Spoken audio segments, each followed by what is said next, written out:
Bonjour à tous et bienvenue sur Quartalk.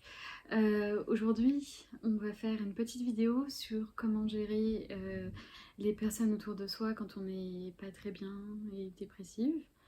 Euh, Comme vous pouvez voir, il y a déjà du mieux, pour moi en tout cas. J'espère que pour vous aussi.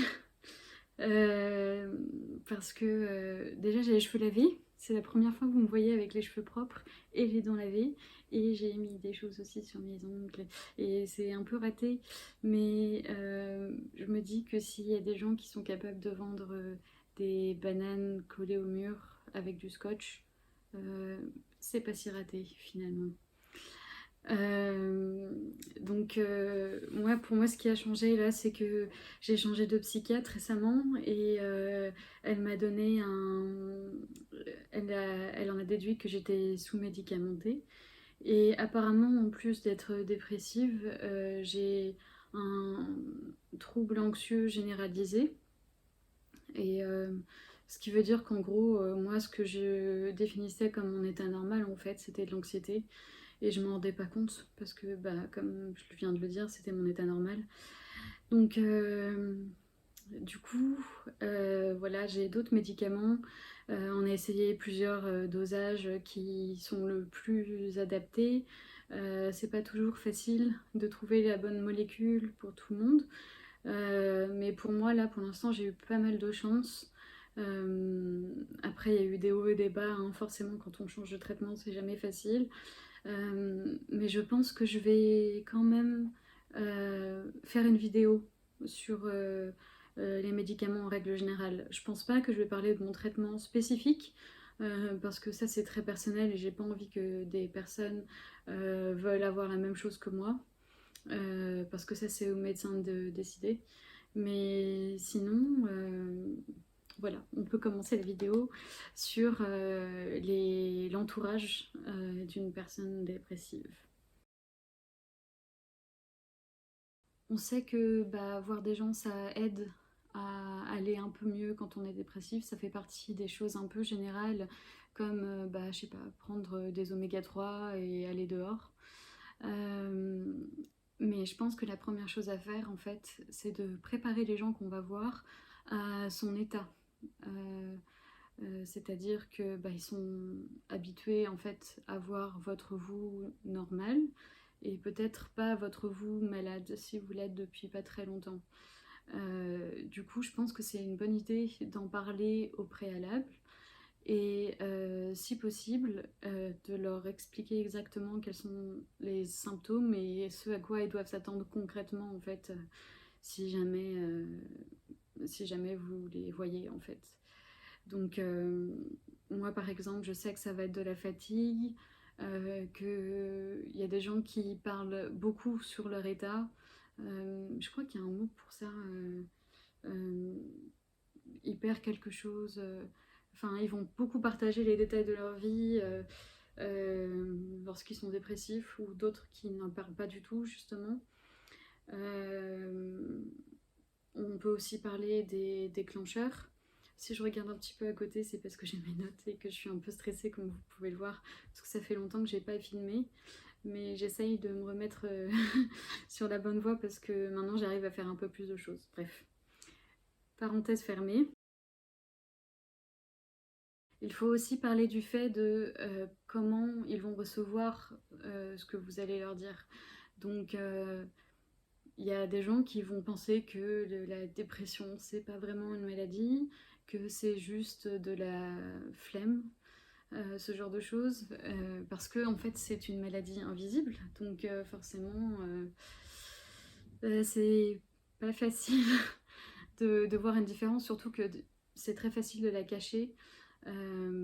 Et d'ailleurs, on s'habitue à la cacher, donc c'est ça qui va être le plus difficile, et c'est aussi ça qui va vous obliger, en fait, qui va obliger votre corps ou votre cerveau à aggraver en fait certains symptômes de la dépression. Pour moi, par exemple, encore une fois, la fatigue. Soit ils acceptent et du coup vous faites des compromis, soit ils n'acceptent pas, et dans ces cas-là, si vous ne souhaitez pas les couper de votre vie, parce que je trouve que la dépression c'est un bon moment aussi pour faire un gros choix et un gros tri dans votre cercle d'amis et même dans votre famille, en fait, qui vous voulez vraiment avoir dans votre vie. Après, moi je dis ça parce que j'ai aussi 28 ans, ou 29. Ouais, je crois que j'en ai 29. Maintenant, je suis un peu plus indépendante et c'est plus facile, j'habite plus chez ma mère. Si c'est pas votre cas et que votre famille n'accepte pas en fait les difficultés que vous avez, essayez de trouver un endroit dans la maison où vous vous sentez pas trop mal. À savoir, en général, c'est la chambre. Euh, Idéalement, si vous pouvez la fermer à clé, c'est l'idéal. Leur expliquer que c'est pas contre eux, parce que très souvent, moi je savais que quand je pouvais le faire ou bloquer ma porte, ma mère le prenait personnellement, elle pensait que je voulais pas que ce soit elle qui rentre dans ma chambre alors que c'est juste que j'avais besoin de calme. Voilà, un endroit sécuritaire, ça peut aussi ne pas être chez vous. Si jamais vous êtes dans un milieu un peu abusif, ça peut être chez des amis, dans un lieu public comme, je sais pas moi, une bibliothèque, un parc, quelque part en fait où vous pouvez vous ressourcer un peu. Pensez-vous un peu comme si vous étiez une ou un introverti, mais puissance 10 000, et qu'il fallait que vous rechargiez en fait vos batteries parce que chaque chose va vous demander un effort. Ensuite, je pense que vraiment les compromis, c'est un peu la clé pour vous de remonter un peu la pente. Parce que si vous ne vous autorisez pas à en faire, je pense que vous verrez toujours la dépression comme une énorme montagne qui est impossible à gravir. Euh, du coup, je pense qu'il va falloir que vous arrêtiez, si jamais vous le faites, de vous comparer à ce que vous étiez capable de faire avant la dépression et à ce que vous êtes capable de faire maintenant. Du coup, ça impose de faire des compromis, comme je disais. Je fais beaucoup de répétitions, pardon. Moi, je préfère prévenir, encore une fois, les personnes à l'avance, en fait, que je risque d'arriver mal habillée, pas lavée parfois, euh, pas coiffée, peut-être en retard, peut-être que je vais annuler à la dernière minute. Euh, J'essaie toujours de voir avec la personne. Si elle a peur que j'annule à la dernière minute, par exemple, on va faire des compromis qui vont s'adapter aux besoins de cette personne-là aussi. Parce que je comprends parfaitement aussi qu'elle a des besoins qu'il faut que je réalise.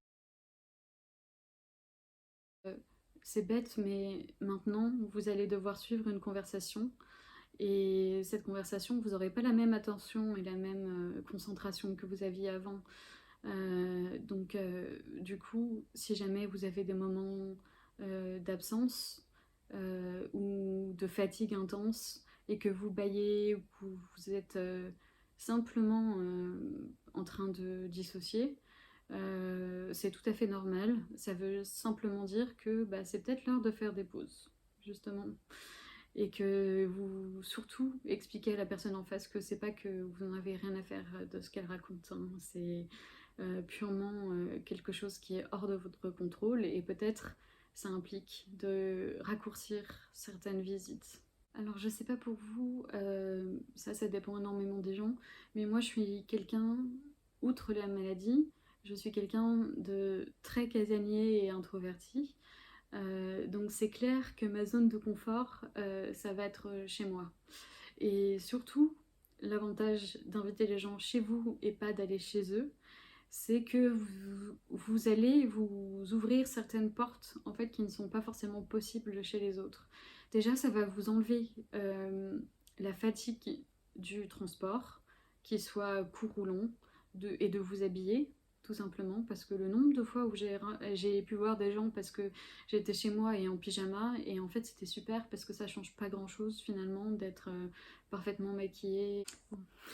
J'ai été interrompue, mais je crois que je parlais du lieu. Oui, et je disais, si c'est pas chez vous, ça peut être un lieu naturellement où l'intimité est un peu plus haute. Donc, chez quelqu'un, par exemple, vous allez être moins dérangé par le bruit, par la foule, par d'autres choses. Je sais que moi personnellement je suis hypersensible et du coup quand il y a trop de bruit, trop d'odeurs, trop de stimulation, ça me déconcentre encore plus. Donc voilà, ça peut être une idée. Ou alors dans un lieu un peu plus qui impose de faire une activité un peu plus calme, qui vous ressemble un peu plus pour vous distraire aussi de votre souffrance. Par exemple, une activité assez simple, c'est le cinéma, déjà parce que vous parlez pas beaucoup, normalement, si vous êtes quelqu'un de respectueux. Vous êtes dans le noir, vous êtes... normalement, vous regardez un film qui est censé vous plaire, et c'est confortable. Donc... du coup, voilà, ça peut être une autre idée. Après, si vous voulez quelque chose de plus stimulant, comme un bar à jeux ou ce genre de choses, ça peut aussi être une bonne manière de partager du temps avec les gens, avec vos amis, en fait, tout simplement. Le troisième point va sans doute être le plus difficile pour certaines personnes à aborder parce que c'est le fait de oser dire non. Parce qu'il y a toujours des moments où en fait, malgré tous vos efforts, les compromis, ce genre de choses, vous n'allez pas être bien. Vous allez être en crise, vous allez être en panique. Ou alors tout simplement, en fait, la vie est faite de haut et de bas, et là vous êtes dans un bas, et si vous êtes en plus dépressif, le bas il peut être particulièrement bas, c'est le cas de le dire. euh, du coup voilà, c'est le fait d'oser dire non. Quand je parlais de compromis tout à l'heure, ça veut aussi dire que non, c'est pas forcément un non définitif, ça peut être reprogrammer une autre réunion, ça peut être par téléphone plutôt que se voir en vrai, ça peut être changer le lieu à la dernière minute, euh, se voir en visio, y a plein d'autres options si jamais vous ne voulez pas gâcher ce temps-là, voilà. Et normalement, si la personne tient vraiment à vous, elle est censée être un minimum compréhensive. C'est aussi un bon moyen de faire le tri, encore une fois, dans les personnes qui ne comprennent pas. Euh, Ça peut être très dangereux euh, si quelqu'un essaye de vous faire culpabiliser parce qu'il vous tient à un standard euh, qui n'est pas le vôtre en fait. Si vous êtes parfaitement bien dans votre vie et que vous êtes capable de faire absolument tout ce que vous voulez et que vous décalez à la dernière minute, ça c'est irrespectueux. Par contre, si vous en êtes au point où votre vie quotidienne est devenue un combat parce que vous n'arrivez pas à les faire à cause d'une maladie mentale et que ce n'est pas pris en compte par les personnes autour de vous, la personne qui n'est pas respectueuse, ce n'est pas vous. Donc il y a quand même aussi un avantage à oser dire non, c'est le fait de privilégier la qualité à la quantité. Alors certes, vous allez décaler en fait un rendez-vous, mais ça veut aussi dire que la prochaine fois que vous la verrez, cette personne, vous serez dans un meilleur état et du coup vous ne serez pas euh, au 36e dessous, en train de vous demander pourquoi vous êtes toujours vivant et à ne pas pouvoir avoir la concentration de vous intéresser à la personne en face de vous.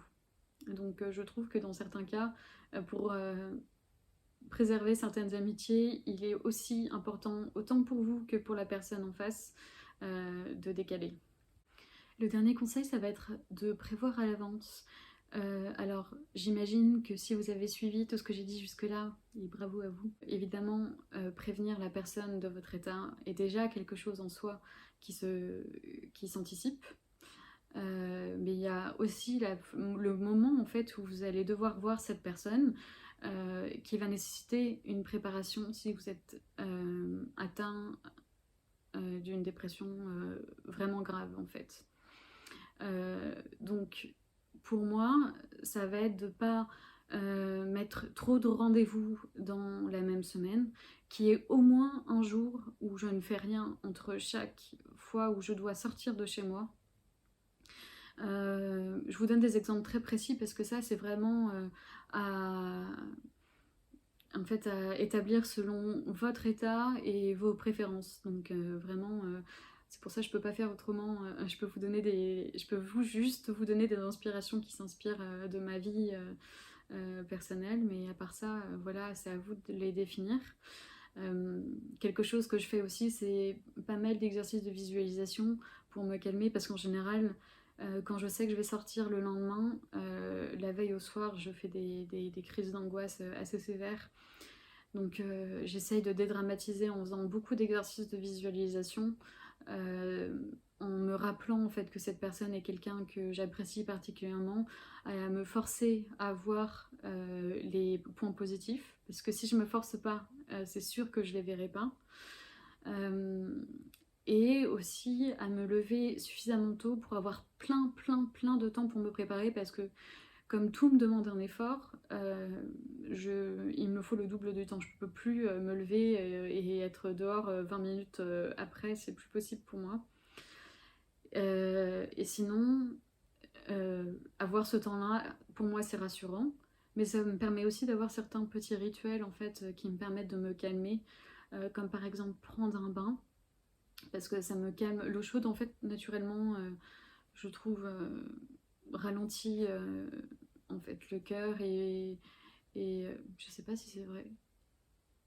Bah, en tout cas, moi, ça me calme. Voilà.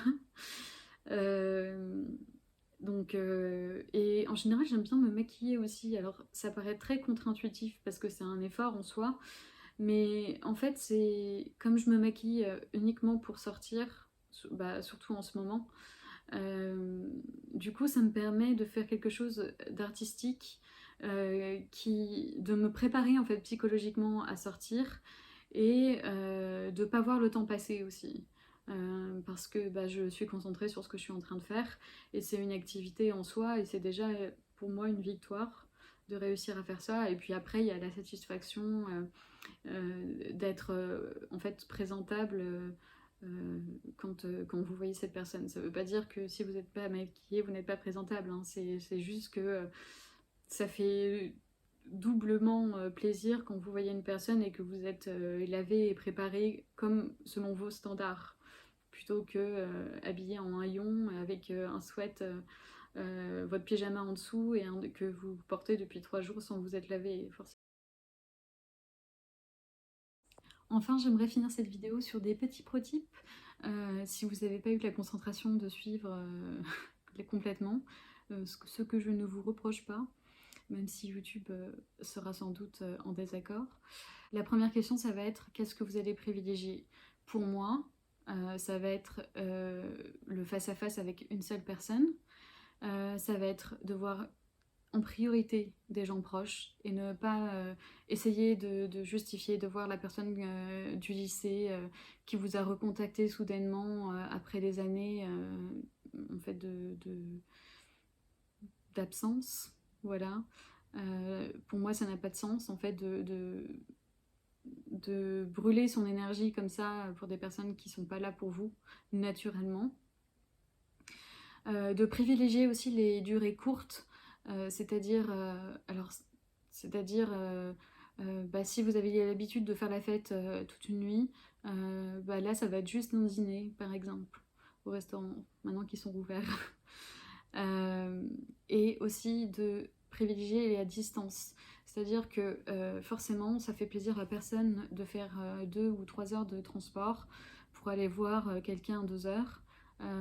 Donc ça c'est à prendre en compte et surtout c'est à mettre un peu dans vos priorités si vous manquez d'énergie. Ensuite, dans le choix des activités, si c'est pas juste parler de vos vies et rattraper un peu le temps perdu, ce serait de privilégier évidemment des activités qui sont dans vos centres d'intérêt. Donc généralement ce sont aussi des activités qui sont dans le centre d'intérêt de vos amis parce que vous avez, j'imagine, des points communs. Mais en fait, quand je vous dis ça, c'est pas parce que je vous demande d'être égoïste et de vous privilégier vous par rapport à d'autres personnes. Ça n'a rien à voir, c'est juste que vous faites déjà l'effort de voir quelqu'un. Si en plus vous vous imposez d'aller dans un bar bruyant avec beaucoup de bruit alors que vous détestiez ça même avant d'être déprimé, c'est juste vous rajouter des bâtons dans les roues inutilement en fait. Le troisième, ça va être d'être très préparé en fait et j'allais dire aware comme Jean-Claude Van Damme. d'être au courant et d'être familier en fait avec vos déclencheurs négatifs et ou positifs. De savoir en fait qu'est-ce qui risque de vous mettre dans un état encore pire que votre, on va dire, état de base, qui n'est déjà pas fameux. Donc, du coup, qu'est-ce que vous allez éviter et privilégier? Ça, c'est une liste que vous devez absolument avoir. Si vous ne savez absolument pas, c'est peut-être le moment de le faire parce que vous risquez d'avoir des mauvaises surprises si vous ne posez pas la question. Et enfin, ça c'est un peu plus personnel comme pro-tip, mais ça va être d'oser dire la vérité et comment vous vous sentez vraiment, et du coup de parler de vos difficultés telles qu'elles sont, sans les aggraver ou les minimiser.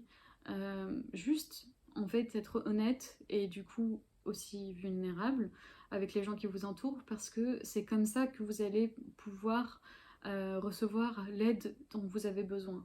Si vous refusez et vous voulez absolument paraître fort quoi qu'il arrive, non seulement cette rencontre va être difficile pour vous, mais en plus vous mentez tactiquement. Donc c'est... Et puis vous mettez quelqu'un que vous appréciez euh, dans, dans l'ignorance en fait. Et en général, c'est un comportement qui peut être très dangereux. D'ailleurs, l'un des signes que quelqu'un va bientôt atteindre à sa vie, c'est le fait de paraître complètement normal ou d'avoir cette impression que tout d'un coup tout va mieux.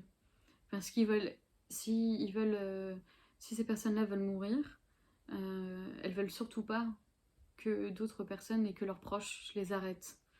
Donc voilà, ça ne sert à rien en fait de mentir. Ça veut pas dire que vous allez être une drama queen pendant toute la soirée, ça veut juste dire que vous êtes honnête. Et surtout, si jamais pendant cette rencontre-là, vous avez une crise ou il y a un moment, ça va vraiment vraiment mal et vous devez mettre fin abruptement à la réunion, euh, au moins expliquer la raison pour que la personne en face comprenne que c'est pas de sa faute aussi. Voilà. En fait, tout ça c'est important, mais je pense que le plus important dans tout ce que j'ai dit là sur le fait d'être honnête, c'est surtout de ne pas se justifier parce que on a l'impression même pour soi-même que c'est nous qui inventons tout et qu'on est plus faible que les autres parce qu'on est malade. Alors que non, hein, c'est reconnu comme étant une maladie mentale. On n'a aucun contrôle dessus, sinon il n'y aurait pas de personnes déprimées parce que vraiment, je ne vois pas quels sont les avantages à être déprimé. Donc voilà, vous n'avez pas à vous justifier. C'est comme quand vous annulez au dernier moment, je sais pas, un rendez-vous parce que vous avez la gastro. Vous n'allez pas justifier et expliquer à cette personne en 30 minutes pourquoi il faut absolument que vous alliez vomir dans les toilettes. Voilà. Sur ce, je vous souhaite bonne chance et une bonne socialisation. J'espère que vous voir dans pas trop longtemps. Et voilà. Voilà, voilà.